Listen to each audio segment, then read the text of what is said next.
Pirelli GT4 America is here at Circuit of the Americas with a bumper crop of GT4 cars set to do battle at this 20-turn, 3.24-mile track set in the Texas countryside. Race 1 yesterday saw Auto Technic Racing claim overall honors, while Smooge Racing and STR38 took the top step in Pro-Am and Am, respectively. Today, this massive field has assembled once more on the grid, and race 2 of the weekend is now mere moments away. Hello, welcome to the Lone Star State and Circuit of the Americas. I'm Ryan Marine. Calvin Fish joins me here in the commentary booth, and we've got Amanda Busick down in the pits for us. A great crowd on hand to take in the action spread throughout this massive facility. And speaking of massive, this grid of GT4 cars, Calvin, amazing. Strength to strength, one weekend to the next. 41 cars set to go here today. Yeah, we saw some great battles across all three classes here yesterday, and the weather's clearing out a little bit. Had some rain early this morning, which made it a little bit treacherous for some of the earlier races, but looks good right now, but still threatening. Let's see if we can keep it clean and green for this one. But just a great race yesterday. We saw an early incident, but then pretty much just a hard-fought battle the rest of the way. So many battles throughout the field, and it's not always for class position. That's what makes this interesting, because keeps us on our toes. Well, it certainly does on our end, but for the drivers too, that risk versus reward, it's a constant struggle to know how much do you push in the battle that you're engaged in. Yeah, it's a real chess match amongst the different classes that are kind of getting that overlap there, and it's all about, well, where's the next competitor that I'm really fighting for? How much can I afford to give up? How much do I push and really force the issue with someone who's not really battling me for points today? So it adds to the equation of exciting racing. Overcast skies here today. We did have some rain earlier this morning, but it has ceased. The track has dried. We're looking at 70-degree ambient temperatures, and do expect the sun to pop out at some point here this afternoon as the Lone Star flag of Texas flutters above this phenomenal race circuit that opened in late 2012. Started hosting racing in 2013. So let's look at a track map here of Circuit of the Americas, Calvin. As mentioned, nearly 3.5 miles in length, but they pack a bunch of corners into that 3.5-mile package. They do, and a ton of elevation change. It starts with a big climb up the hill into turn one. It's about a 90-foot climb up there till you get to that middle pad, trying to slow things down. But then the first sector is really all about entering those S's, getting the car to really be compliant over the curbs, carrying speed through there. Big factor on this course, of course, is that back straightaway between 11 and 12, about 3/4 of a mile dyno run down there. That's where sector 2 is completed. Very tight, twisty section, the stadium section as we call it. Then it opens up again, chance to like breathe a little bit and really flow. Big speed through 17 and 18. A couple of really cool and key corners to finish off the lap as well. We talk frequently in GT4 racing about horses for courses. Some tracks are going to favor one platform or another. But here at COTA, it's almost like certain sections of the track are a microcosm of that across the whole season. It's almost packed into just one track. Yeah, there's like a concertina effect as you see one car perform well in one sector and then give it back in the next.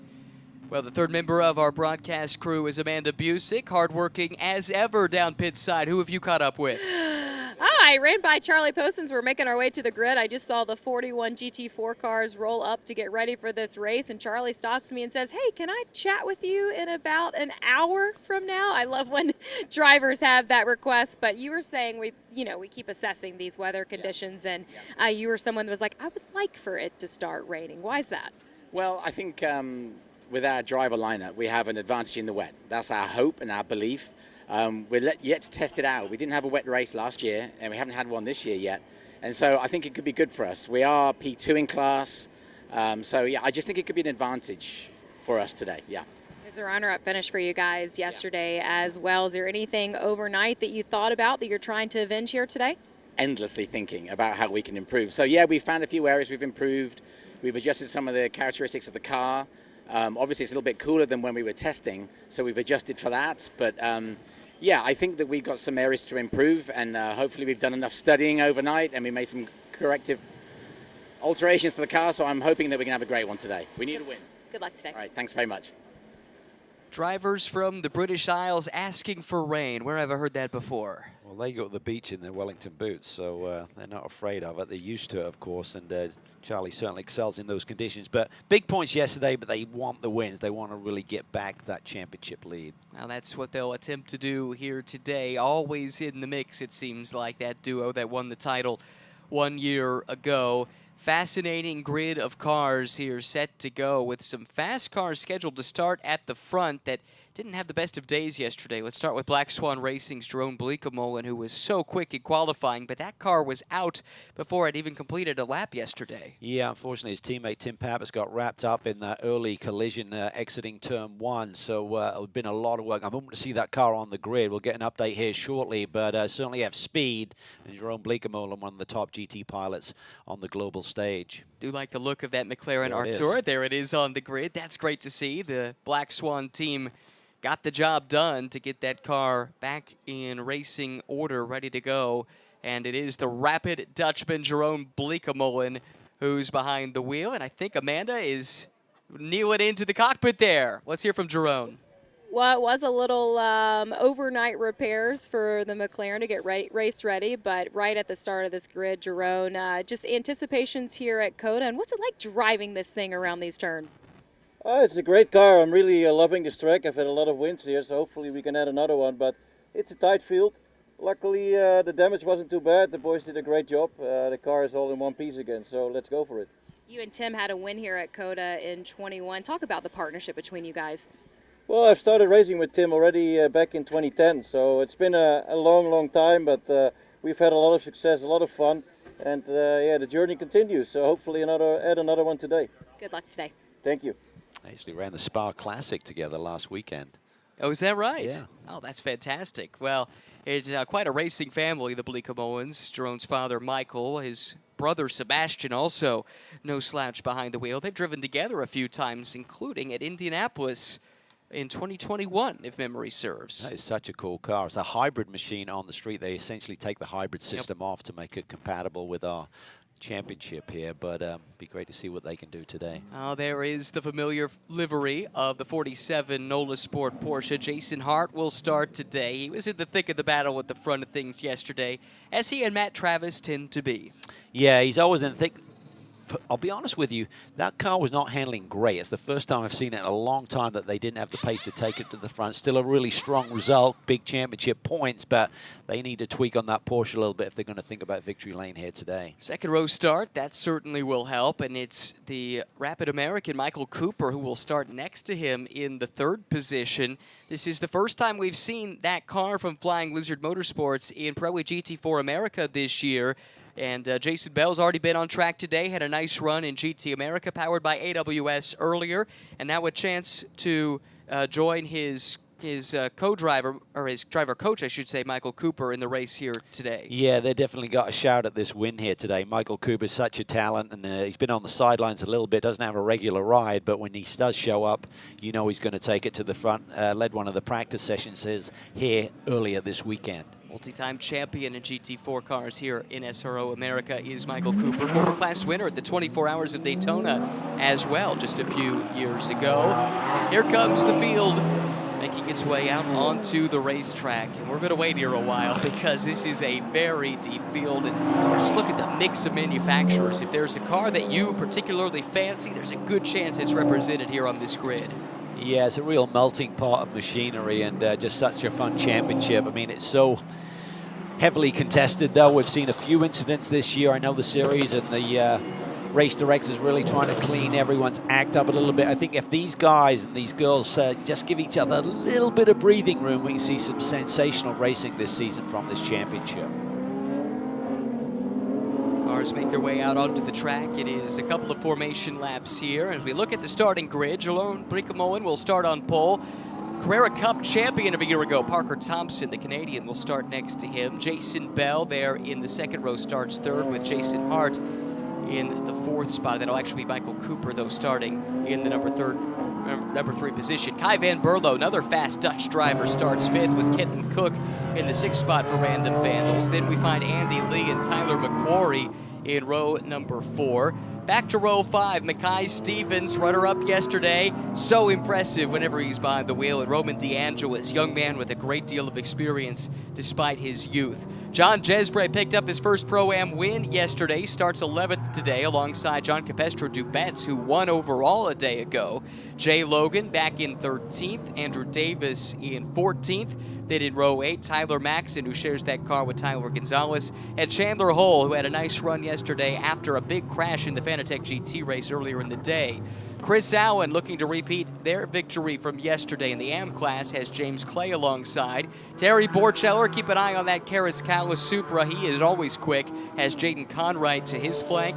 Then in row 11, Aaron Povoledo, the Canadian veteran, will share that row with Kobe Shield from Vanderster Racing.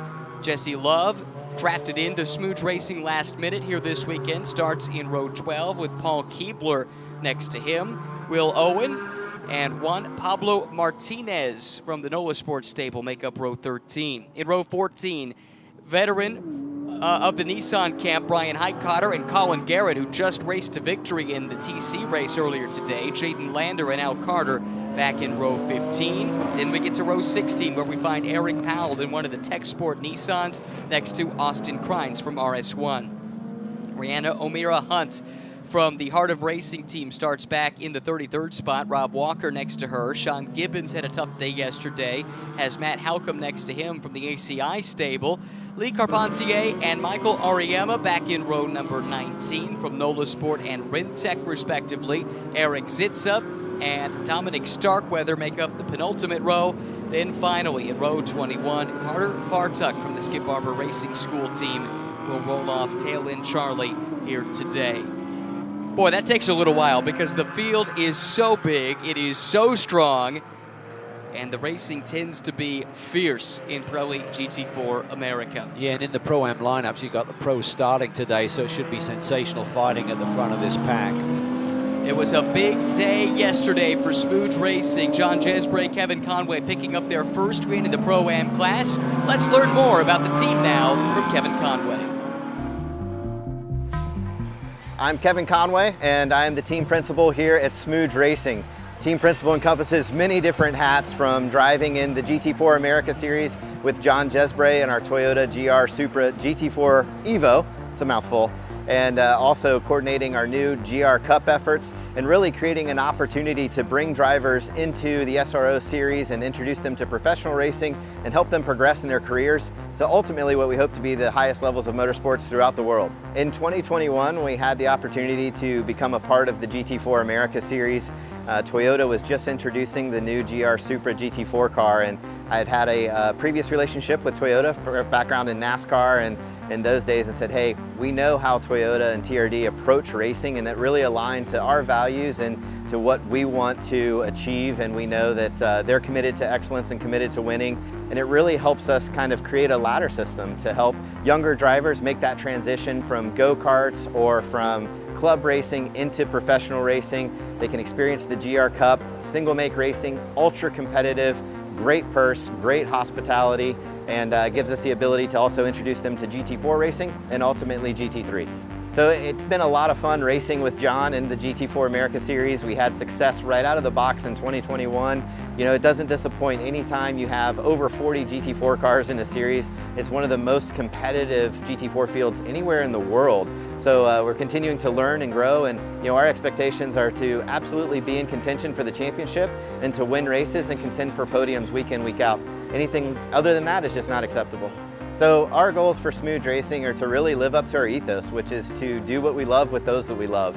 And we love racing, and we love being around the Smooge Racing family. And every person that's a part of this team, every guy and girl that is, whether a driver or mechanic or engineer, just really glad to be a part of the SRO paddock and look forward to continuing to win races, win championships, and have a lot of fun with the people we love. An impressive team that has grown at a rapid rate. Smooge Racing has a big footprint here in the paddock.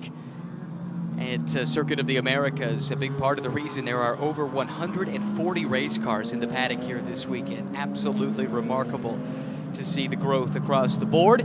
In the meantime, we focus now on the start of this race, which is only a few short moments away. The lights are off on the safety car, and the field starting to come into 2x2 alignment, with some very fast drivers set to lead the field to green. Yeah, expect some cut and thrust here at the beginning of this one. There's a lot of really feisty, hard charges there at the front of this pack today. The rapid Dutchman, Jerome Bleekemolen on pole. How many times have we said that over the years? Doesn't matter what kind of car he's in, he always seems to go fast. And he'll have Parker Thompson, one of the exciting young talents in this series, for a young team in Hanley Motorsports starting next to him. A couple hungry drivers back behind, though, with Michael Cooper and Jason Hart making up the second row in the Aston and the Porsche, respectively. So much talent stacked through this grid. We're about to turn the blues for 60 minutes. A 60-minute dash to the checkers, and it's about to begin in Austin, Texas at Circuit of the Americas. Jerome Bleekemolen, the Rover Pole Award winner, has the field in hand, just waiting to enter the VP acceleration zone. And when he chooses to go, the field will go with him. Here he goes, starts to step on the power, the green flag waves. Jerome Bleekemolen in the McLaren Artura leads this field of 41 up the hill to turn 1 for the first time. Oh, look at this. Look at Mackay Stevens all the way at the inside in the red and white Merc. Contact there with Andy Lee. Andy got shoved wide. He got into the side of Roman DeAngelis. Everyone able to scramble left and right. So far, so good, though. Big move by Povolato here in that red Aston mid-pack. It's crazy 4-5 wide there, and Thompson has got to the front. Kenton Cook had a huge moment through the S's. You saw him shortcut that part of the track, settles back in line. Bleekemolen down to third. Looks like Michael Cooper up to P2. Aggressive on the start, just like we expected from the New Yorker, Michael Cooper. Parker Thompson, the Canadian, leads. Cooper in second. Back here, look how fierce this fight is. This is in the back half of the top 10. And I expected Kai Van Berlo to move forward. He's actually gone back a couple of spots there in that bright green Porsche, sitting there in about P10. Shares that car with team principal Kurt Swearingen, that ACI team, making its first forays out of single-make Porsche racing here this year. And they've had some pretty good results. Kai Van Berlo, though, right in the midst of a fierce fight for position down the backstretch. Yeah, I'm not sure if that was Roman DeAngelis. He was running alongside there, exiting turn 11, but certainly the elbows are out early. And they have to be. There is no quarter asked nor given in Pirelli GT4 America Racing.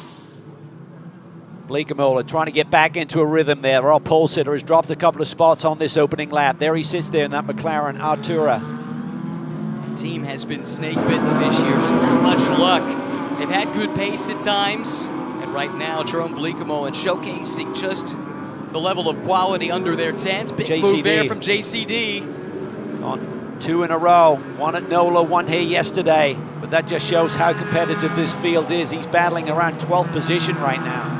Yeah, fighting with one of the Tylers there from the Copeland Motorsports team. I believe it's Tyler Gonzalez who gets the start here today after Tyler Maxson started race 1 yesterday. Lots of pressure coming from that BMW Autotechnic, a tremendous BMW GT4 race team. Let's check the order coming across the line. Thompson leads Cooper by half a second. Another half a second back to Bleekemolen. Then it's Hart, Cook, McQuarrie, Stevens, Lee, Van Berlo, and DeAngelis, your top 10. Thompson's done a really nice job here settling in. Got a nice, healthy 4-5 car length lead over Michael Cooper as Bleekemolen starting to push a little bit harder. They gapping Jason Hart here early in this race by a little bit. Kenton Cook, solid run here. He and Kevin Boehm recovered nicely yesterday after Kevin had a little faux pas down in turn 12, but they're knocking on the door of a podium. It's the Random Vandals team. This is a deal that got put together very late in the season, in the off-season, I should say, for those two to pair up. Kenton Cook has been in the midst of the GT4 championship fight for a number of years. Meanwhile, Kevin Boehm comes from the touring car ranks where he's twice been a champion in various categories. Tyler McQuarrie right behind him in the Bimmer World, number 82. Feisty is in the middle of this pack. Yeah, that was Povolato going up the inside of the Roadtech Porsche, I think. That was our championship leader coming into the weekend.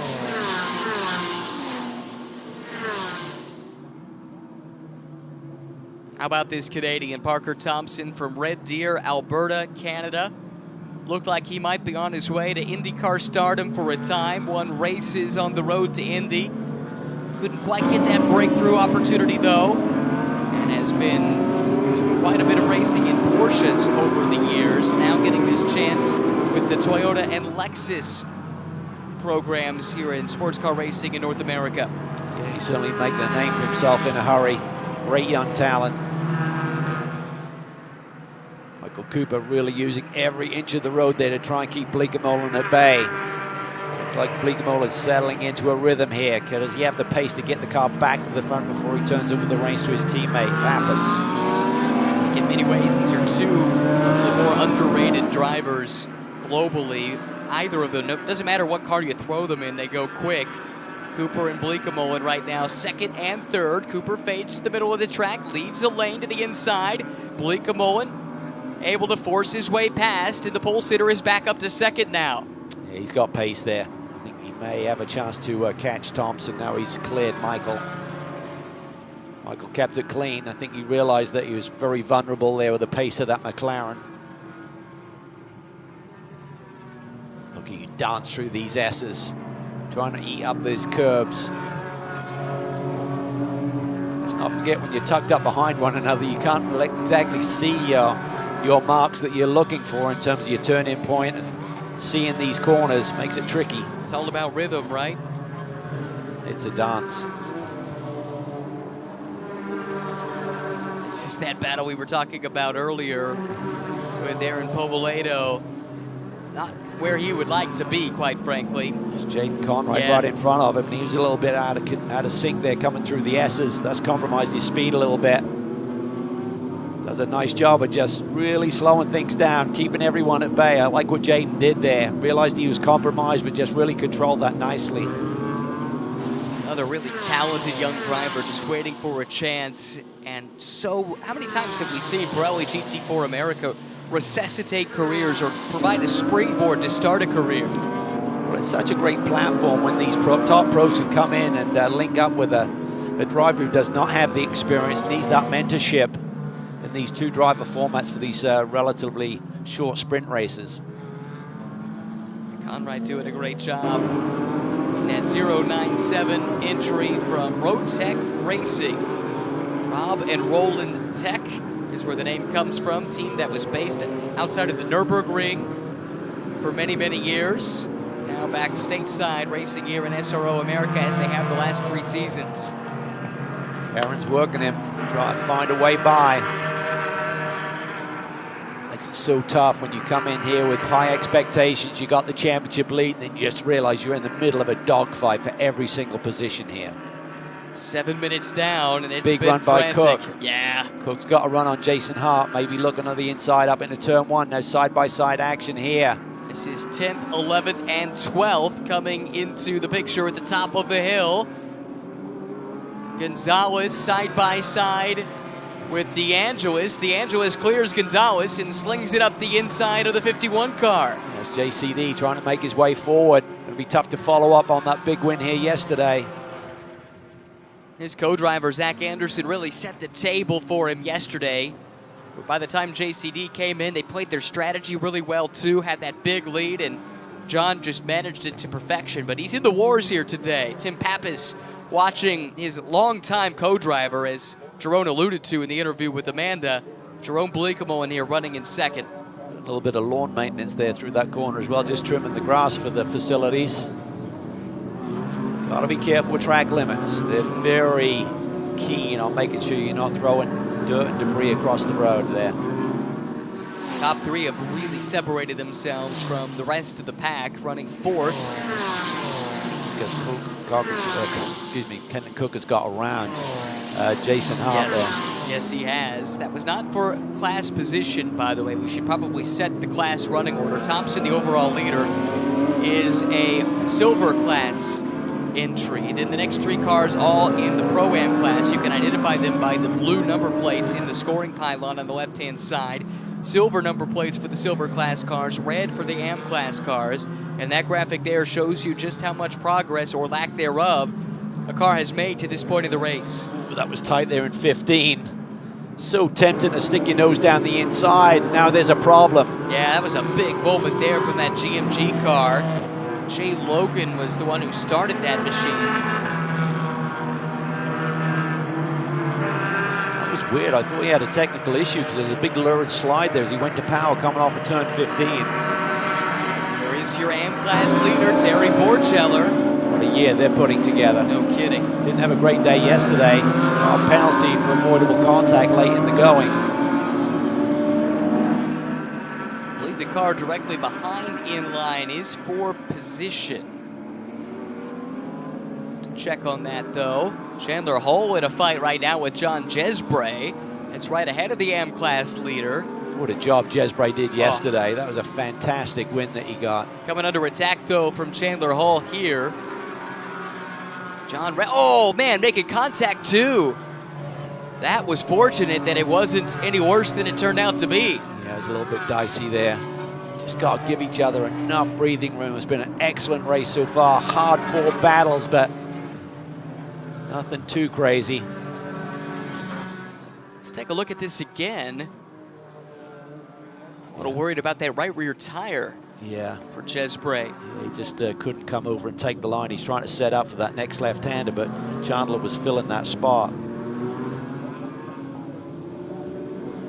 Fight is on behind them. Borcheller holding down the lead in the AM class. Nick Shanny already has been on track today in GT America action. Here comes Bleekemolen, and he's closed in on Thompson here. And Kenton Cook is starting to reel in Michael Cooper as well. Yeah, Bleekemolen's last lap was half a second quicker than Thompson on that same lap, so he's closed in on the leader. Going to change the dynamic completely if Thompson has to start to defend. This is a team that really was chasing tire degradation at the last race weekend at NOLA Motorsports Park. Quite frankly, I think they're pretty thrilled that there was only one race there this year due to weather conditions. The second race will be made up a little bit later on in the season at Sebring. But this car looking pretty strong here. Tire wear not an issue whatsoever for the BMW camp based on everyone I spoke with. And Kenton Cook's co-driver, Kevin Bohm, is with our Amanda Busick. And Kevin's been really honest and raw about his development into the GT4 class. And you know, it's a new platform for yourself, and you come in here as a champion, Kevin, and you've talked about how that's made you kind of feel vulnerable to the growth that's under a spotlight, that people are wanting to see how you develop here. I know you had a miscue in the race yesterday. How hard are you on yourself? You know, I have really high expectations for myself. I've been racing for quite a while here in SRO, and we've had a lot of success, and I want to have the same level of success here in GT4. And I think yesterday I was a little ambitious and tried some things that didn't work, but in the end, that's just another opportunity to learn and make myself better. So fortunately, today's another day, and so far Kenton's doing a great job in the car. The team's been great all weekend. The car's been fast, so I look forward to jumping back in today and just having another go at it. Thank you, Kevin. Thank you. It's a couple of really mentally sharp young drivers who share this car. It's a great pairing, I think. Yeah, and Kevin is learning quickly. He's so intelligent, really smart. Takes it on the chin. He said, I made a mistake. Yes, I'm going to learn from it, move forward. Really great team that's building things at a rapid pace. Jason Hart just lost 5th position, by the way, to Tyler McQuarrie, so the BMWs continue to storm towards the front. Yeah, it doesn't look like the Porsche is that strong around here in comparison to obviously the cars that is running around right now. We saw that yesterday a little bit. Looked like he was going towards the front and then started to backpedal later in the going. But of course, the X factor in these Pirelli GT4 America races, specifically in the Pro-Am class, is that amateur driver. And here in race 2 of the weekend, it's up to the AM to finish. And Jason Hart knows, yes, he'd like to hold on to this spot, but he doesn't have to fight that hard because he knows that his co-driver, Matt Travis, can make up the ground if he needs to. Yeah, he's in the middle of a hornet's nest with all of these pros starting these races, but he knows, as you said, that Matt Travis is really strong in comparison to a lot of the other partners that the other teams have. So we'll see what he can do in the second phase of this race. Got to keep it tight. It's all about, okay, I'm losing a few track positions here and there, but let's keep it tight to the front and minimize the delta that will be at the front when Matt jumps in. As mentioned, Tyler McQuarrie now up to the 5th spot in that BMW. But why don't we take a look here at this fight for the lead. Parker Thompson has been caught by Jerome Bleekemolen. Bleekemolen looking to the inside, up the hill to turn 1. That McLaren is great on its brakes. Bleekemolen forces Thompson out wide just that little bit, but he grabs the lead. Yeah, I'm not sure Parker was expecting Blake Malone to be so strong and roll so much speed through there and keep the front end tucked in. So I think he felt with his line he was going to be fine just to swing across and keep it to the outside. But Blake Malone showed, just like he did to Michael Cooper, that car's really strong there. Yeah, Jerome flexing some of the muscle we saw in qualifying that earned him the Rover Pole Award for today's race. Made the decision to run this McLaren very late in the going. Tim just said, you know, we made the decision to go racing, and he said then we spoke to a couple of manufacturers. There was just not the supply available. We spoke to McLaren. They wanted to help us, and here we are. Thompson, though, doing a tremendous job for this Hanley Motorsports team. Very young team, only founded 3 weeks prior to the start of the season this year. They made a very late call to go racing, and it's Robert Hanley, the father of Dan, who we'll see in the second stint in this race, who put this together. They've got some great people working on that team, though, with Ryan Heller as the crew chief and Jeff Fickling as the engineer. Yeah, they're really quality people, and that means a lot when you're starting off a young team to have that experience and point you in the right direction. Battles all throughout this field. It's one of the, it was the Supra, I should say, from the Skip Barber Racing School stable that made a move right there. That's Carter Fartuck who started the race. Shares that car with Matt Forbush. Running in the Pro-Am class. New project for the Skip Barber School team. They've run in the touring car ranks for the past few seasons, but now offering an option in the GT4 side. Of course, they're back to running their single-seater championship once again. That pipeline of talent is pumping at full speed once more out of Skip Barber. There's Matt Travis with the crew just watching. We'll get geared up here shortly. Pit lane will be open for a stop in about 8-9 minutes. Just saw the top 4 cars come through. McQuarrie 5th, Hart 6th, then the orange Aston of Andy Lee, Stevens, Van Berlo, Dubets, the top 10. And that just showcases the depth of talent when you got Stevens and Van Berlo barely inside the top 10 here this morning. No kidding. We often talk about it. You could put the pros in these lineups, and all the silvers too, up against some of the best even GT3 fields out there and have a pretty good race. Yeah, you really could.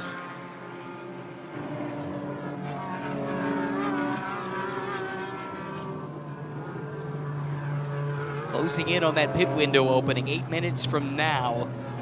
Again, if you're new to Pirelli GT4 America Racing, 60-minute race, 2-driver format, mandatory pit stop between 35 and 25 minutes remaining. No tire changes, though, so these drivers here, yes, they want to fight. They know that track position is important, but they also have to preserve those Pirelli P0s for the second stint, or else they'll hear about it from their co-drivers later today. Yeah, you want to go first. Here's Jesse Love in the Smooge Racing Supra going on the attack. He was not supposed to be in this car. It's been a strange season for this entire team. It was supposed to be Joey Da Silva and Isabello Robusto, and I don't think the two of them have driven together yet, because Joey had a non-racing related injury before Sonoma, couldn't race there. Isabella raced by herself. Isabella, who comes from the short tracks and is a Toyota development driver on the stock car side, had a big crash in a late model race. She had a concussion, which she's still recovering from. Told me yesterday she's getting close, but not quite ready to go. But she's missed the last couple of weekends. So Tony Ave was supposed to drive in her place at NOLA, but they were in a crash, so he never got a chance to drive. And then here this weekend, again, Tony was going to go. He had some kind of issue with his foot, so they had to draft in Jesse Love, and they had to go through all this rigmarole to get him an FIA license, get a derogation. I mean, it was this whole ordeal. But here they are, they're racing, and they got a smile on their face. Yeah, it's wild when you think about all of the effort that all of these teams and drivers go through to be here on this race weekend. It is incredible, just the logistics of making it all happen. We're seeing some great racing here. This is good to see. We've had a few events where it hasn't been the cleanest of racing, but today it's really good to see some good green flag action. And I did want to quickly put a bow on that story. If the name Jesse Love sounds familiar, number one, he's in Toyota GR Cup, but he's also the points leader in the ARCA Menard Series right now. Another one of these Toyota stock car development drivers, a real talent, and they're loving him getting some road racing experience here in SRO American competition across multiple platforms this year. Well, it's so important because road racing is becoming more and more of the NASCAR platform in terms of, like, I think the Cup guys have like 6 races now, so it's so important for these youngsters to come up and learn their road racing skills before they have the opportunity to compete at the highest level. Yep, that's exactly right. Should see Jesse in some truck series races before the end of the year as well, if I'm not mistaken. Really impressive young talent. And has some touring car racing experience, actually, going back a couple of seasons as well. 40 minutes to go in this race. Jerome Blikomoen leads, but it's only by a second over Parker Thompson. Michael Cooper runs in the 3rd spot, then Kenton Cook and Tyler McQuarrie. Here is the battle for 14th overall. And it's a pair of silver class cars with an AM class interloper right between. Yeah, Chandler Hull had a strong run yesterday, podium finish for he and John Miller. Pulling double duty this weekend. He's been a busy boy over the last few seasons, trying to just really accelerate that learning curve. Got Bill Aublin that he competes with in Fanatec GT. Big incident yesterday. It was unfortunate because they had a really strong podium run going, but they got to dust themselves off, regroup here for this afternoon's race.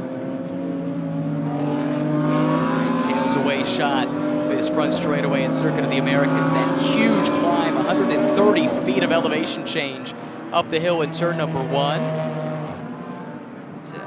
11% grade. That didn't look happy. No, it did not. Wow. There's a big old wiggle right there. Random Vandals, Al Carter in the green BMW going up against the Tech Sport Racing Nissan again. They make contact there in turn 20. Temper's starting to flare a little bit further back in the pack now. That brings the Krug Speed car, Jaden Lander, into the conversation. That is pretty crazy. That's Heidkotter, right? It is. Brian Heidkotter, graduate of the Nissan GT Academy. If you remember that back in the day, turning gamers into racers. He won the North American competition over a decade ago now, I suppose it must have been. Sorry to date you there, Brian. He's a great racer, though. He is. He made that transition and really showcased what you could do, taking drivers from the gaming world into reality. Has not done much racing, though, in recent years, since Nissan kind of pulled back its involvement outside of what it was doing in Formula E for a number of years. Still active in amateur club level racing, very active in esports. Won the GT Rivals Esports Championship we did during the COVID lockdown back in 2020. But when he heard that Nissan was going to start a GT4 program, he got on the horn to all of his contacts at Nissan and said, I need to be a part of this, and they plugged him in the lineup. This Tech Sport team got a podium in the first weekend at Sonoma. It's still very much a development process, though, with these cars, with the idea that they'll be available for customer purchase ahead of 2024. Yeah, Nissan are really paying attention to this to see the progress throughout this, what we'd call a development year, so expect to see them more on board moving forward. A couple of cars here in this trial balloon season in Pirelli GT4 America, some other cars racing over in Japan as well. Back at the front, a couple minutes away from the pit window opening. Does it look like it's a little closer between first and second? We'll see as they cross the stripe here. Yeah, it took a 1/10 of a second out, but it's nip and tug certainly at the front. Cooper sits there in 3rd, keeping them honest, of course. Kenton Cook, a really strong run here today in P4 for Random Vandals. And then, as you said, the interesting dynamic with the Pro-Am lineups is when you get the AM on board and how do they stack up with their rivals. The other dynamic at play, Pro-Am car leads overall, Silver Class leader runs 2nd, Pro-Am car 3rd overall, Silver Class 2nd. Fastest lap of the race by CrowdStrike to Jerome Blikomoen a little while ago at a 2:15.5. They've dropped off about a second since the start of the race. Yeah, that Pro-Am battle, just thinking about who's going to be getting behind the wheel. Right. I mean, Jason Bell has a ton of experience now. He'll be on board the number 2 that Michael Cooper is driving right now. And And then can't get out Matt Travis. We talked about that 47, the Porsche maybe not being the best suited manufacturer here at Circuit of the Americas, but they're not that far back. They're only 11 seconds back. They're always really sharp with their pit stops. Could knock on the door of a podium at least. Don't sleep on Tim Pappas either, who will jump in the leading car. I think he might be the only driver in the field that has stood on the overall podium at the Bathurst 12-hour. He won his class back in 2018 and was 3rd overall. Let me just check the resumes of the other 80-odd drivers. That's right. Before I clarify that. Well, I felt pretty good making the claim because it's going to take everyone the rest of this race to figure out if I was right or not. The blessings and the curse of a deep field. The research takes a little longer with a field like this. Parker Thompson continuing to do a phenomenal job here.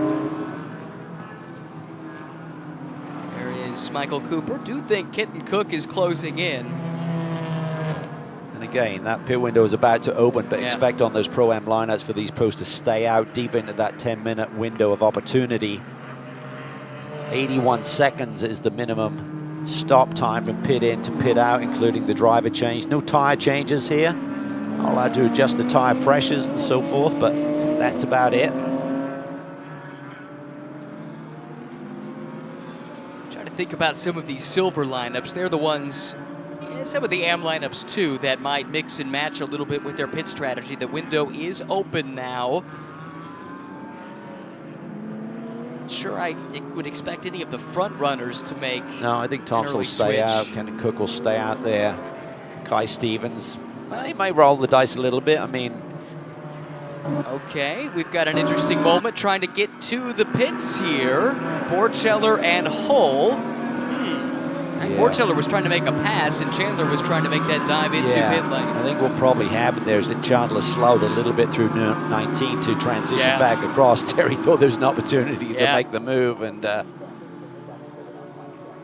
that's a pretty good play there from the STR 38 team to bring Chandler in, do that driver swap. They were stuck in traffic.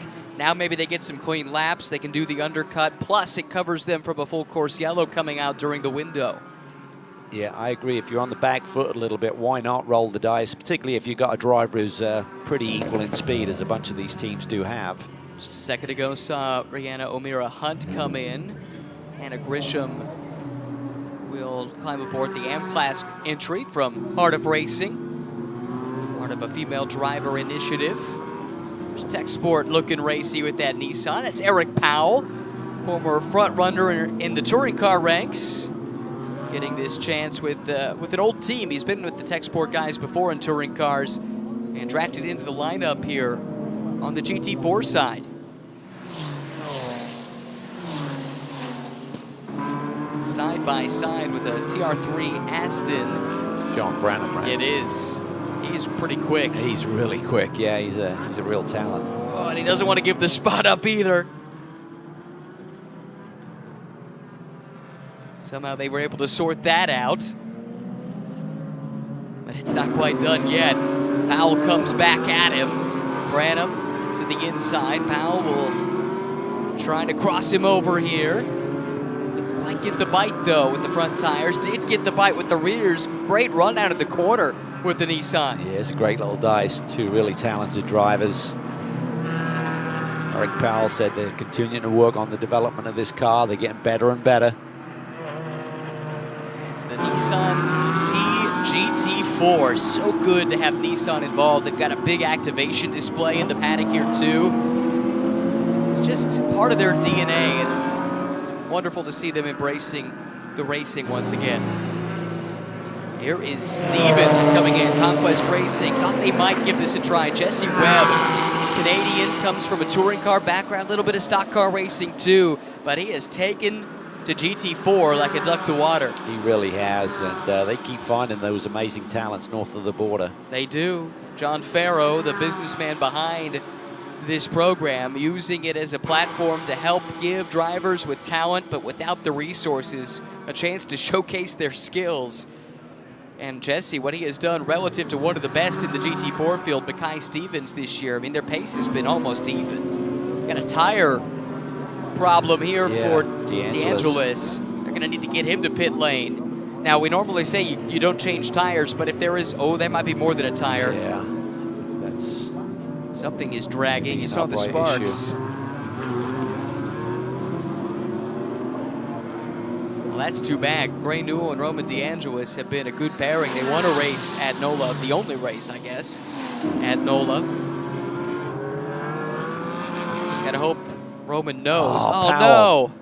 Just as we showcased him having a great battle, now he's at the side of the road. And it's in that pit window. This is why coming in early Yep. can be the safe choice, because if they feel this is not in a safe location and a full course yellow comes out before you make your pit stop. Yeah, Bleekemolen needs to get Yeah, in. here he comes. Not sure if he was planning on that, but the team make the right call there. Yep. Because Thompson basically does if the safety car goes out, they basically close pit lane for a bit. You're going to lose all of that gap and advantage you have over the rest of the field. Now, race control will do everything they can to keep the pits open, to stay green until the pit window closes. The question, though, is that stranded car safe? It's right on the borderline. No, I don't think it is safe. Driver change underway from the Hanley crew. Here comes the Random Vandals car, Kevin Boehm. What they may be doing is giving everyone out there the opportunity to pit. And if you elect not to take it, then that's down to you. We're going to have to send a safety car out there. So that may be the call that the stewards are making right now, analyzing where the field is, giving everyone that opportunity to dive to pit lane. Didn't see if Michael Cooper came in or not. They're not in it for the points. This is their first weekend in this series this year, so maybe they're rolling the dice. Maybe, but I think you're rolling the dice uphill. They could roll back down and land on sixes, though. Let's try to see who all has come in. Looks like it was good service there from the Black Swan team. It's a busy pit lane. Busy pit lane. Yeah.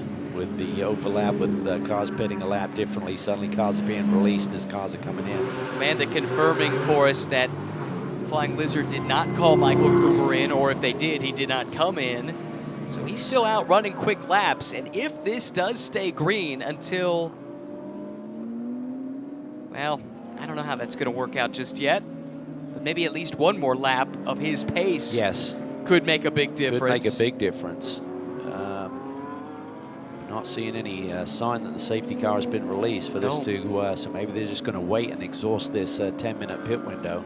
I seem to remember something like this happening at VIR last year, where there was a car off to the side of the road. They let the window play out. I think they also looked at that and said maybe we should do it differently. Sure. This is the Roman DeAngelis car. Safety car may have been released, we're hearing. Okay. So now the question is, does Michael Cooper get into the pits before the field is neutralized? And this is day done, it looks like, for Newell and DeAngelis. Yeah, something was adrift there in that right front corner.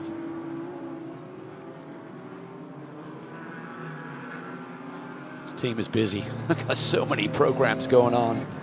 Won 2 major championships here in North America. Now part of the World Endurance Championship as well, with an entry for Le Mans that provides.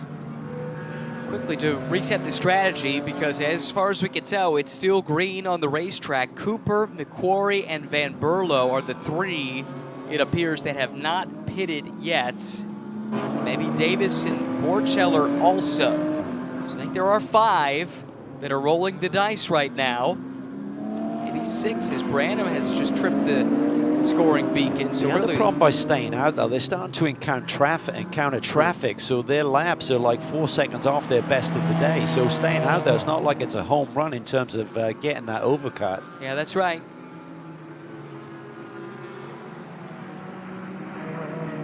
Now it's Tim Pappas, who will presumably cycle through to lead. This is the car that at least was leading before the pit sequence began. We got another car off track. This is the Rooster Hall Racing car. Colin Garrett and Johan Schwartz. Now. Yeah. It's after their pit stop. Safety car now has been deployed. Only question is, did they close the pits at the same time? Yep. Same pit window is closed, but it didn't get the full 10 minutes, so I assume they're going to reopen the pit window. Amanda reporting that Flying Lizard did come in and that Jason Bell did leave the pit lane ahead of Tim Pappas. Okay. So that would effectively be a change of the lead on that strategy to stay out there with Cooper, risking this safety car. Yeah, so looking at the strategy of race control, I thought they were going to give everyone one lap of opportunity to dive into the pits, but Yes. it seems like they waited pretty much for everyone to make that stop, then threw the safety car out there, but there's still going to be a minute plus, I think, left. And for anyone who did stay out there and maybe dive in after we go back to green. Yeah, I think you're right. Okay, there you see it on the track. It is Jason Bell now in the overall lead of this race, ahead of Tim Pappas. You called it, Ryan. You need to get on the box. Blind squirrels, acorns, you know how that goes. Yeah, I was just concerned when they were staying out there and they was got too. all that traffic coming back out. It's like, okay, if you got clean green track, but if you're running around a bunch of traffic and drivers trying to get up to speed, that doesn't help the cause any. And you've got the risk of the race control sending the safety car and completely blunting that effort. Well, the way I saw it was, you're not in it for the points.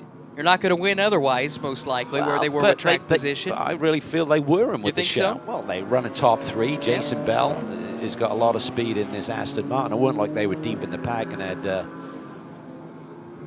no chance of this one, but either way, it's worked out. It has. Yeah. And that team, Flying Lizard, they're kind of known for their strategy and their pit work. Not a surprise to see them capitalize on this situation, just past the halfway mark here. They have some savvy minds, that is for sure. So they'd have been weighing all of the pros and cons there. Let's try and reset the top five here. It looks like it will be Bell, Pappas, Hanley, the top three. And sitting there in the fourth spot, I think is, that would be, that was the car Kenton Cook started, so Kevin Bohm now behind the wheel for Random Vandals. We talk about the gap, people like Jason Hart trying to keep it tight. Well, obviously with this safety car, that means that they are going to be tight. You see Matt Travis there, about the fifth or sixth car in line. So he's got to gain some positions here, but in terms of the gap to the front is not going to be that big, time-wise. Excited to see Matt on this restart. You can see how much work he's putting into keeping the tires up to temp. Again, we talk about that dynamic with really fast silver cars between he and the Pro-Am leader. So James Walker Jr. now runs 5th overall. That is 3rd in Pro-Am. Pro-Am cars run 1st and 2nd. Then you find the top 2 in silver with Hanley and Bohm. Then the Pro-Am car of Walker, Pro-Am of Travis, silver car of Anderson, the winner yesterday. Jesse Webb for Conquest runs in the 8th overall position in a silver class car. Elias Sabo and Kurt Swearingen, after a good stint from Kai Van Berlo, they also ran that alternate strategy there, and that vaulted them up into the top 10 overall.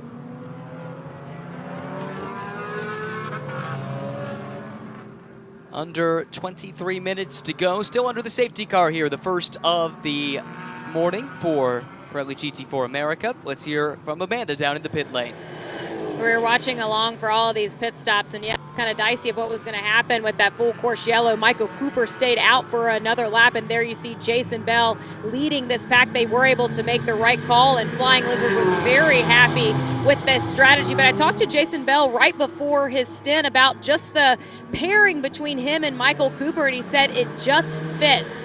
We have a similar demeanor. We have a similar setup that we like in the car. But when you think of these co-pairings, especially in this Pro-Am class, how important is that to have a similar fit amongst drivers? Well, you want personalities that fit off the racetrack as much as anything. You need to be able to work. If you've got someone with the experience of a Michael Cooper, he's got to be able to relate to Jason, do it in a way that doesn't, get him all agitated. And talking on the radio when you're coaching him in that regard, but you also got to have a good fit in terms of the compatibility about how you like a race car to behave, the balance that you're comfortable with. Do you like a car that's on the nose, as we call it, where it's very pointy? Do you like a car that's got a little bit more understeer in the car that you can just lean in at the entry to the corners a little bit harder? So I think there's so many aspects to that, Amanda, but certainly right now it's early days, but it seems to have been a good fit. Michael's been on the radio all season along with Jason, and that's how you really establish that rapport, and now they're sharing the seat together as well. Right, which now allows Michael to give more specific feedback about the car because he's feeling the same things now that Jason is. It's different when you're just doing it over the radio. That's what's so cool about this format. That's why it's so popular, is that these drivers who do not have the experience of some of the pros just want them in there. Okay, this is what I'm feeling. What do you feel? And that's where you can sort of like cross off some of the question marks when the driver without the experience is saying, well, the car's just not working this weekend, and someone gets in and said, no, this is good. You don't need to keep chasing it. Got an update from the Rooster Hall team. We saw Johann Schwartz stuck on the side of the road. Evidently, a speed limiter button was hit by accident, and they weren't quite sure what was going on. Johann pulled over to the side of the road, had to reset a couple of things, and he's back going again, but it's cost him a ton of track position. He's down towards the very bottom of the running order now. That can really shock you when you think, oh, I just didn't think of that. It just seemed like I was doing something different. I never forget I had an Atlantic race that I was leading, and suddenly we lost the ignition. And I'd never driven a car that had a spare ignition box, and I pulled into pit lane, and they said, did you hit the other switch? And I just looked at my mechanic and like, oh, no. Well, lesson learned. Safety car has headed towards the pit lane, and now the field is in the hands of Jason Bell. Great strategy from Flying Lizard to put that Aston at the very front. Under 20 minutes to go, and it's about to be a Texas-sized shootout to settle race 2 of the weekend at Circuit of the Americas. The green flag waves as Bell hits the VP acceleration zone. Here we go. The field roaring towards turn number 1. Pappas runs second. Hanley in third, but coming under some pressure here. Actually, now it's Hanley on the attack. Oh, big move to the inside. That was massive. And there is carnage. 3 cars involved. Pappas and Bohm. Just didn't look like that 88 car slowed down at all with John Miller. He just came in there with ridiculous speed. Jesse Love looked like he caught part of that as well. That Conquest Mercedes was stuck. Don't know if he got hit or if he just had to stop. Let's look at it one more time, Calvin. Where did this begin? Yeah, it's about the 10th, 11th car in line. Look to the right-hand side there, head on inside that green Porsche. Look at Miller. Just comes in there with blazing speed. No way was he going to slow down. Takes out Pappas, who got hit yesterday in the same spot. 1. Yeah. Just about to say, this is really like the start of the race yesterday, with the co-drivers now behind the wheel trying to survive turn 1. Safety car deployed, full course yellow. Ooh, that was a big hit. It was. 3 heavily damaged race cars. Not sure about the Conquest Mercedes, but certainly the 2 BMWs and the McLaren are secondhand at this stage. I mean, with Miller's experience and skill set, you'd have to think that was a technical issue. Otherwise, he'd have missed his braking point by a mile for that sort of speed at entry. I had the same thought. Ugh, that doesn't really come as any consolation, though, for the other cars. I could see it developing, and you just suddenly, the visual looks all completely wrong. Now, this could be a lengthy cleanup, too, unfortunately. Lots of debris there at the top of the hill in turn 1, and it breaks off what has been a really captivating race here in Pirelli GT4 America. Is this good for Bell at this stage? I'm not sure we've got enough of a cleanup where it's going to run out under the safety car. No, we should get back to green, but it's certainly going to take a little bit of the pressure off, and allows him to get a bit of a feel, just settle in. He's obviously seen action this morning already in the GT America race where he had a solid run. Just hope everyone's okay. That was a big impact. Yes, it was. Totally reshuffles the top of this field. Bell leads overall and in Pro-Am. Hanley and Anderson second and third in the overall order. They're the top 2 in silver, and Anderson really was the beneficiary. It seemed like he was able to pick his way through that mess, and now has that 51 car that was a winner yesterday with the chance to win yet again. There's Tim Pappas. Great to see him walking to the Toyota Tundra pickup truck. He's just snake bit up in that corner, isn't he? Yes. But there's Miller.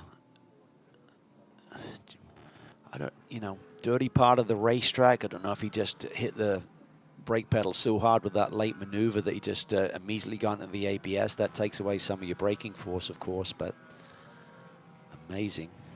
It is. And you saw Kevin Boehm as well walking to the truck, and those were the 3 drivers that were most heavily involved. Not totally sure what happened to Jesse Love. It was the car, though, that restarted in 11th place that you're going to want to watch here. The BMW at the back of the shot, darting to the inside here. And hits a little bump right there, and I'm not sure if that's when he was on the brake pedal and it just got into the ABS. As soon as he landed, it would have locked the brakes up as he hit the bump. The tires were off the ground, and then maybe just took away all his braking ability. Okay, and Love got spun. No one's fault there, really, but Elias Sabo was there. Love tried to cut inside to avoid the accident and got spun off the nose of Sabo's Aston. Looked like Sabo might have picked up a little damage too, but that cost Love a ton of track position. He's way down the order now. Yeah, it's going to take a while. Those cars are very wounded in terms of their ability to get rolled back there. Mm-hmm. Quite a bit of liquid on the track too. Perhaps a radiator punctured or some other fluid leaking out of those race cars. And the track crew, they'll do as quick a job to clean this up as they can, but you can't cut corners with this. So they'll make sure everything is done as well as they can. Pro-Am leaders, though. Jason Bell, Michael Cooper, first weekend this season racing in Pirelli GT4 America. Prior to this, Jason Bell had been focused on his GT America powered by AWS season. Like a pretty good choice to run this race here with the way it has played out.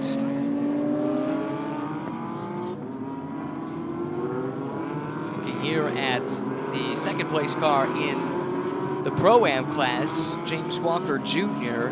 Good news for Bell is that there are 2 silver class cars as a buffer if we do restart this race that Walker would either have to work through or would have to work past Bell in order to bring the Pro-Am fight into a car-to-car duel. Yep.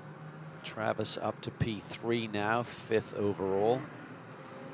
Charlie Postins runs 9th overall. That's the leader in the AM class a little bit further back. This is the 3rd place running car of Travis. Good weekend for that team. Trying to chase down the 20 car who had contact late yesterday, didn't score a bundle of points, and not having a great day today.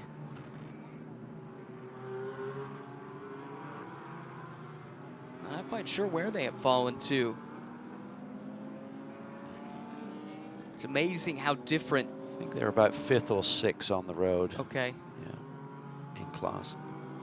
Amazing how different race 1 can feel from race 2 on these weekends in Pirelli GT4 America. Looking at the leader in the silver class, what a story would be for Hanley Motorsports. Again, I told the story earlier. This is a team that was formed only a few weeks before the start of the season. Brought in some great people. Of course, Parker Thompson, a real ace on the wheel. Dan Hanley driving that car now. And you got to love the livery on that Toyota too. A real throwback to Toyota cars racing in North America a couple decades ago. Yeah, the Gurney team. Remember those days well. All-American racers. Fangio and company. Yes. The younger Fangio. Correct. Who is the nephew, right? Correct. Raced against him in Indy Lights over there, ARS as it was back then. Real talent. 3rd in class, Tyler Maxson. That car is wounded. You look at the right front of that machine. Picked up some damage at some point. Frankly, that is the nature of Pirelli GT4 America. This is almost like the road course version of short track racing. You've got such big fields. Everyone's so close together. It's not quite NASCAR at COTA, but those boys put on the show.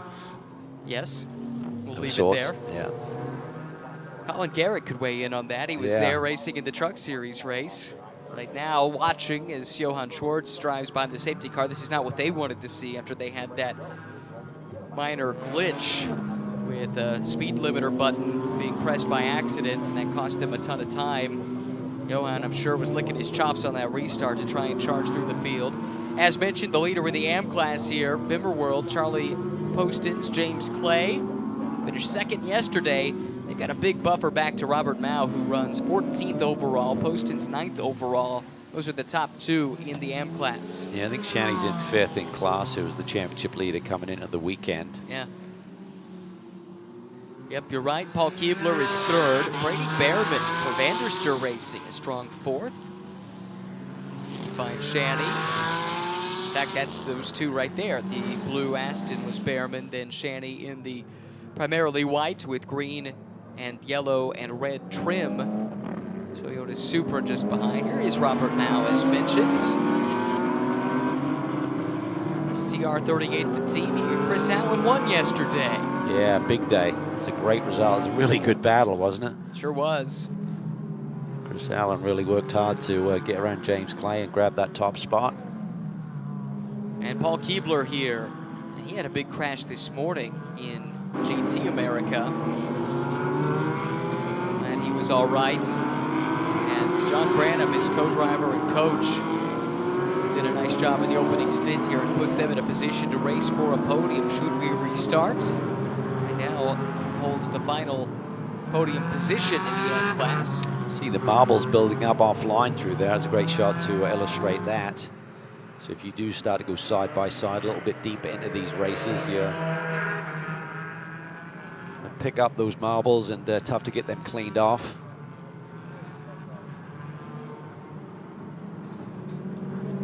I do love that livery. I know I said it earlier, but really harkens back to a great era, I should say, of North American sports car racing. Meanwhile, we continue under the safety car, a chance to hear from the co-driver of that Supra we've been waxing poetic about. Parker Thompson had a great opening stint, Amanda. And Parker, you'll go back and listen to this race, and the guys were just, as Brian was just saying, waxing poetic about your stint and just the performance of the Supra today, and just reflection on the first half of the race from your point of view. Well, our Toyota Supra is handling like a dream. It was awesome. Everybody back at Toyota deserves a finish on top, so we hope we can get it for them. But I can't say enough about this team and about Daniel Hanley. Hanley Motorsports was formed 3 weeks before Sonoma started. We've had a lot of learning experiences here in SRO, but this weekend we've just put a top-notch performance together for our 3rd weekend together as a team. We come away with 7th overall yesterday, and we're leading the class right now. I couldn't say more enough about this team. Our crew chief, Ryan Heller, our engineer, Jeff Fickling, and my co-driver, Daniel Hanley. It's his first year ever racing, and he's coming to SRO, which I think the GT4 field here in SRO is probably the most strong in the world right now. I mean, you've got over 40 cars every weekend that are fast, so let's see if Lady Luck is on our side. A little bit more of that. You're talking about the competition within the GT4 field, and the guys were also talking about how this is kind of a perfect series for sometimes careers to be revitalized. This ride for you this season, how important has it been for yours? It's been huge. Obviously, trying to build my relationship with the Toyota family. I got signed to the Lexus factory deal at Vassar Sullivan in that other series. So I only get 4 races over there, and really as an up-and-coming driver, it's not enough to prove how good you are. You know, passing Jerome around the outside in turn 1 definitely, I think, puts you on the map more. So this ride in Toyota, to be with the Toyota family, just keeps me more relevant, and hopefully it brings more opportunities in the future, both in SRO and around the world. Thank you, Parker. Good luck. Thank you very much. There's a little Bill Auberlin in that delivery, don't you think? Yeah, no, he's a sharp young kid, and obviously going places, and he recognized the moment. He knew, like, okay, once we settle in here, maybe Blake Amola and that McLaren have more pace. So he saw the opportunity up into turn 1, and you make people take notice when you make moves like that. And it's so true what he brings up, the fact that you have named drivers that you can measure yourself against, and we have a chance to look at exactly what he was referencing here. This was Thompson working the outside of Blikomo on the initial start of this race.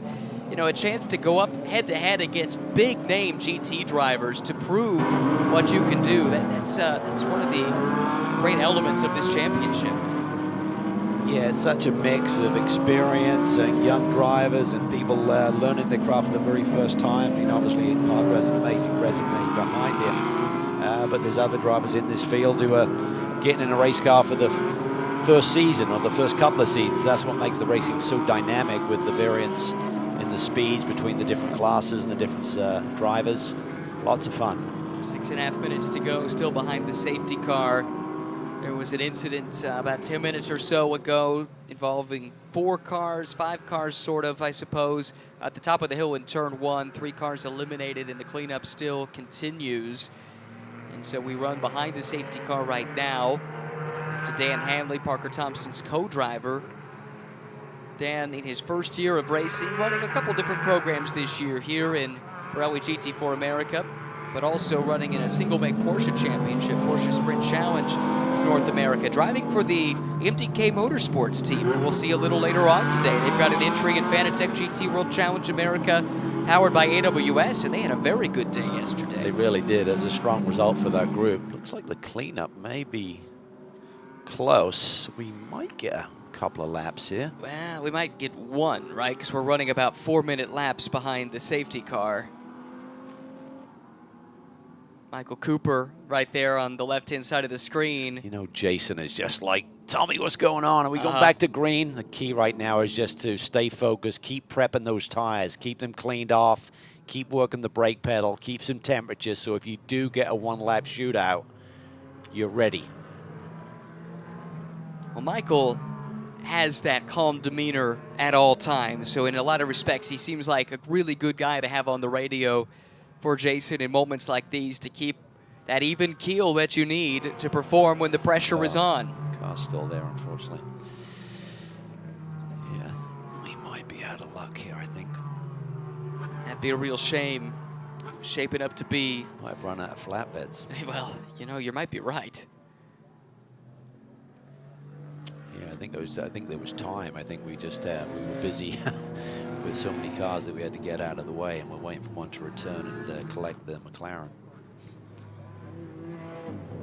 Well, this is an interesting dynamic here when you factor in that Bell and Cooper are not in for the championship. So yes, they get the win, but for those that are in for the championship in the Pro-Am class and maybe aren't having the best of days, this is maybe your best case scenario, to see someone that you're not going to be fighting in the points anyway up there taking maximum points if you can't yourself. Yeah, absolutely. You know, for guys like Jason, Hartman, Travis, they won't be disappointed. It's like, okay, we finished third, but we're really second in terms of the people who are here for the full championship. Yeah. James Walker Jr., this would be a good result for him. Really Fourth good. Overall, second. Ian Macquarie, a good partnership. Ran a couple of seasons with Bill Oberlin alongside, making that jump up from TCR. He's another one of these guys who's unheralded, but you see him race, wow, he's right there with the best of them. Yeah, there's so many guys like that just have an amazing speed and just really rock solid, you know, like the Andrew Davises of the world, Jason Hartz, Kenton Cook.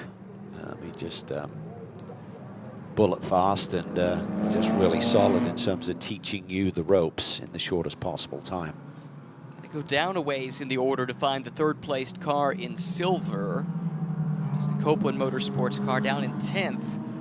Tyler Maxson, Tyler Gonzalez. Team continues. Podium. Yep, it's ascent through the ranks.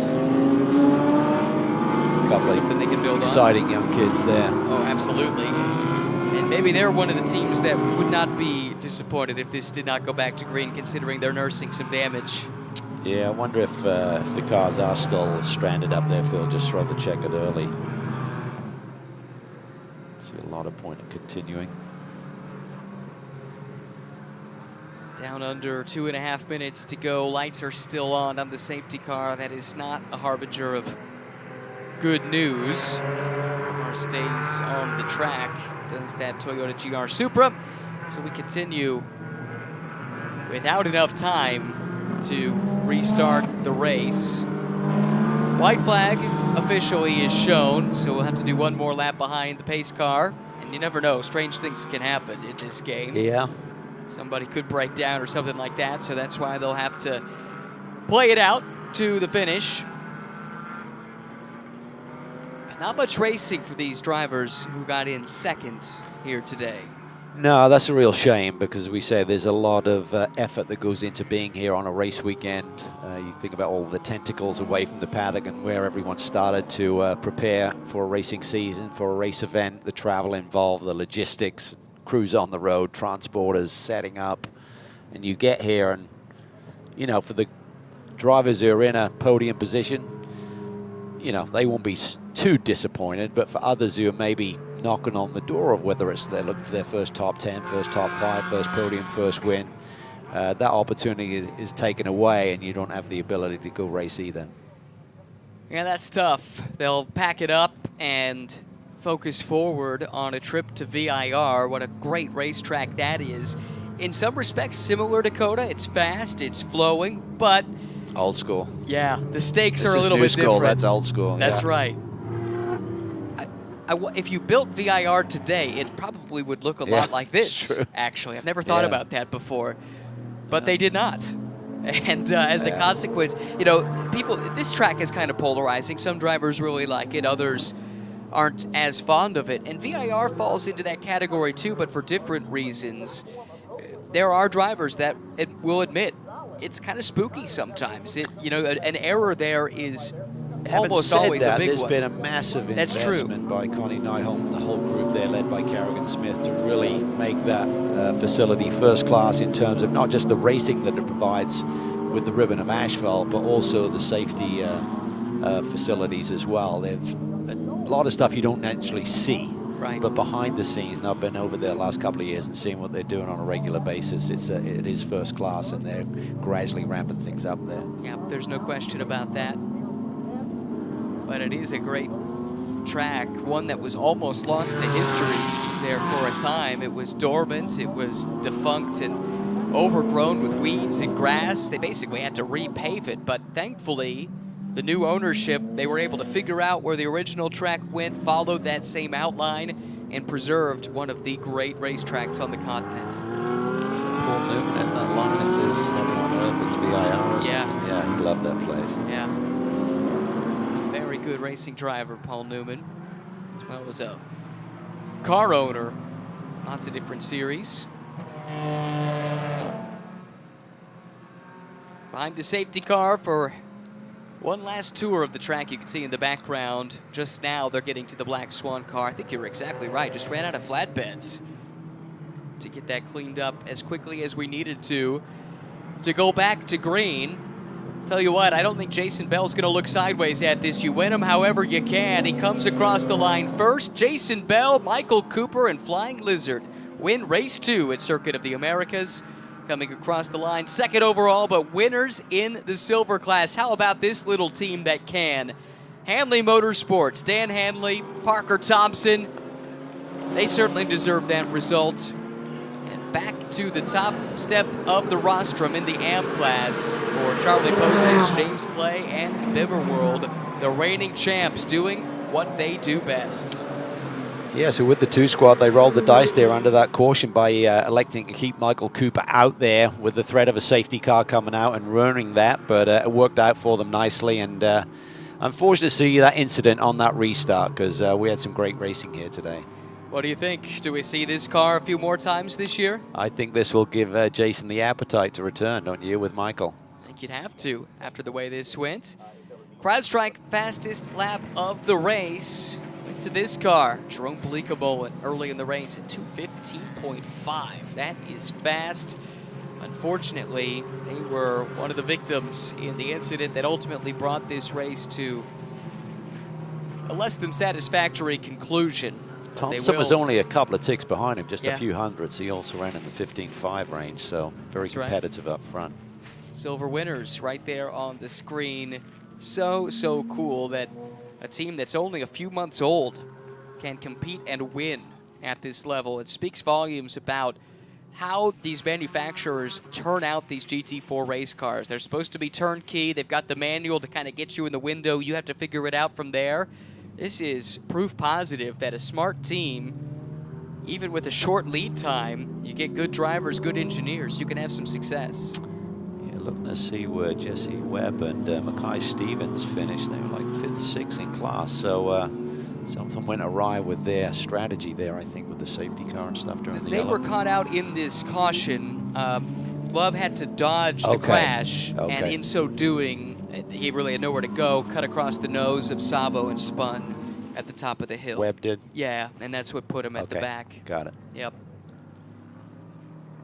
Class winners here, Postins and Clay. Said that a few times last year. Yeah, we did. On the way to a title, and then they talked about we're not coming back, we're not going to bring the band back together, but they did. They did, and we're grateful for it. Fun pairing. They really enjoy their racing, and it's a good team as well. Results from race 2. Jason Bell and Michael Cooper, overall winners. They will be savoring that one tonight, no question about that. Thompson, Hanley winners in the silver class. Tibetz and Anderson, if we had restarted, there's a pretty good chance they would have been able to challenge to repeat the feat of winning overall. They did that in race 1 yesterday. Yeah, big points nonetheless. Yes. 2 wins and then a runner-up finish in the silver class for them. Yes, then we look down to 9th overall. That's where you find the AM class winners, Postins and Clay. Allen and Mao, a strong weekend for them, a win in the 2nd place in AM class. I think the 36 car may have the championship lead here unofficially. TR3 with a podium too. Branham and Keebler getting the job done, finishing 14th overall, but on the podium for the AM class competitors. A couple others less fortunate here today, a little bit further down on the list.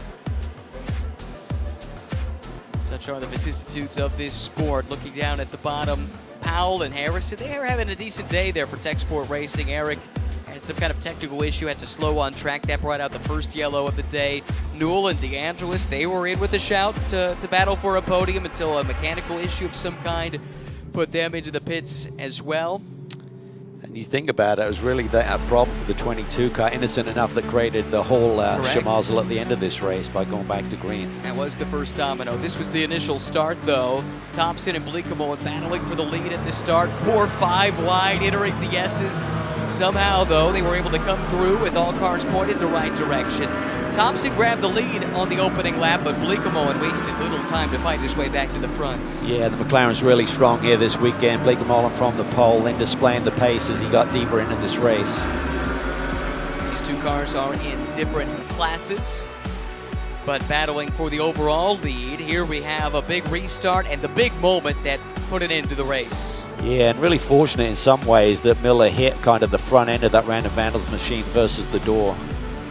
Under the safety car, that's how the race ended today, unfortunately. Jason Bell, Michael Cooper, the first to see the checkered flag, admittedly behind that safety car, but they get their first win in just their 2nd start here this season. And let's hear from Michael Cooper now with Amanda. It was a pairing that came together this weekend. I know you guys have been working together this season, coaching in GT America. And Michael, you were able to get good track position based on your qualifying. The first half of the stint for you, unfortunately, finished under yellow for the race. But just talk about your time on track. Yeah, I mean, the Flying Lizard Aston Martin has been great all weekend. And, I mean, I knew we'd have a chance at this Pro-Am race victory, but I didn't know that we'd win it overall. And to me, that means something.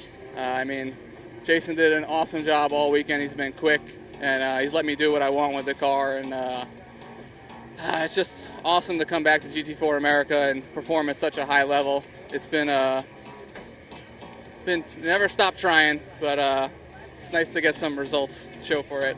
You may not have known you were going to win, but Jason actually was pretty sure ahead of his stint that you guys might pull off the win here today. And Jason, I don't want to put you on the spot here, but might we see you guys back in Pirelli GT4? Oh yeah, for sure. And actually we wanted to do it earlier, but the team wasn't ready. It's helped me tremendously at this track with Mike. It's just a lot of my pace pickup this weekend. Being able to drive with him, and I probably picked up almost a second just driving with him. So, we did a good. I thought we were going to win, to be honest with you. I mean, I knew I had the pace to, cap it off, and I just knew he was an animal and he was going to take it to the front. So, and he started on front, so it's just a good job by Mike. Congratulations to our Pro-Am winners and taking in this moment of the celebration. And Parker, congratulations. I'm going to chat with Dan as he gets a hug. Congratulations on the win. I talked to Parker just prior on pit lane, and he just talked about how crazy this is, that 3 weeks prior to the season, this team came together and just giving so much praise and accolade to you. Getting a top step on the podium this early in the season, could you see it happening? You know, I'd be lying if I said I didn't think we could perform. I mean, I've got a lot of faith in Parker, and I'm incredibly lucky that he has faith in me as well. And you know, I don't want to sound cocky, but I think it was a matter of time. You know, it's just we got an incredible program, and I'm just so lucky to have the support that I do and the help that I do. But yeah, this definitely hit me right in the heart. So, Parker, now that you see your teammate, final thoughts? Oh, final thoughts. He drove an incredible race. I mean, it was short, but it was the most important part of it. I mean, I just went and pretty much did a pace race, had a little fun with the McLaren, but he was the one who did an amazing restart. I mean, that restart was, that's got to make a highlight reel somewhere. Go down the inside and then not get clobbered from behind. So, yeah, we couldn't do it without Toyota. We couldn't do it without Hanley Motorsports. I mean, our owner, Rob Hanley, this is a family team, and to have all the people come out, we've got a suite with over 40 people here. Pretty special to get our first win here in COTA. Congratulations to our silver winners. And then in the AM class, well, Charlie Postons asked for the interview prior to the race. And Charlie, you asked for the interview, you asked for the rain. That's coming for you as well. But I'm sure you're pretty excited about raining some champagne.